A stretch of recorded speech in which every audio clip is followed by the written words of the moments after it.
Alain, propos d'un Normand. Modeste et orgueilleux. Il est ordinaire que les moralistes nous représentent les hommes en place comme pénétrés d'admiration pour eux-mêmes. Cela me paraît mal vu. Tout au contraire, presque tous se croient inférieurs à leur situation. Presque tous admirent beaucoup plus qu'ils ne le voudraient les discours et les écrits du voisin. Oui, sur la scène et dans les mauvais romans de 4 sous, on nous représente des hommes qui ont une excellente opinion de leurs connaissances et de leurs talents. Des discoureurs qui se jettent dans la bataille et tranchent sur tous les sujets. De ces hommes-là, je n'en ai point vu. Ceux que j'ai rencontrés, savants, littérateurs, dramaturges, philosophes, m'ont plutôt semblé inquiets, défiants à l'égard d'eux-mêmes, écouteurs, ramasseurs d'idées, prudents dans leurs discours, et fuyant les discussions libres, comme les vieilles coquettes craignent une lumière trop crue. Tous parlent à contre-jour, et déploient encore des phrases en éventail, comme s'ils s'étaient peint la figure. Cette remarque aide à comprendre les passions qui les travaillent.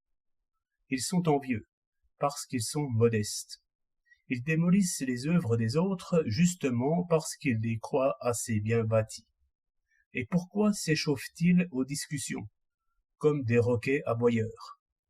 Tout simplement parce qu'ils ont très peur d'être battus. C'est pour les mêmes raisons qu'ils attachent tant de prix à l'opinion et au bout de ruban.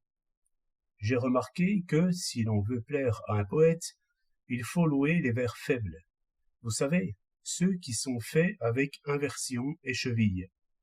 Et le poète se réjouit parce qu'il se dit « Cela ne se voit donc pas ». Les orateurs et les acteurs sont ainsi.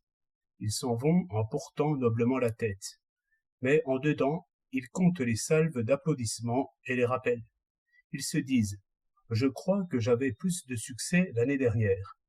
N'ai-je pas été trop long ?»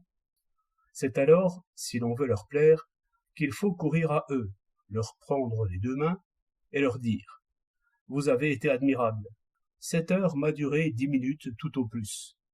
On ne parle que de vous, de votre talent, de votre succès. » Aussitôt, l'artiste respire mieux. Il ouvre toutes les portes à ses opinions bienfaisantes, qui lui font oublier la sienne. Existe-t-il un homme qui soit quelquefois content de ce qu'il fait? Existe-t-il un homme qui se dise « Je sais ceci, je comprends cela, voilà une page bienvenue ». Je ne sais s'il en existe un seul, mais si je le rencontre jamais, je n'essaierai point de le louer. Je verrai tout de suite que mon opinion compte fort peu pour lui, et que, si mes éloges produisent sur lui quelque effet, ce sera parce que j'aurai loué quelque phrase dont il n'est pas satisfait, ou quelque idée qu'il a adroitement expliquée, mais sans la bien comprendre. Et il recevra mes éloges à peu près comme on reçoit les caresses d'un chien balourd qui a les pattes crottées. Voilà le véritable orgueilleux, et vous n'en trouverez guère. 21 juillet 1908.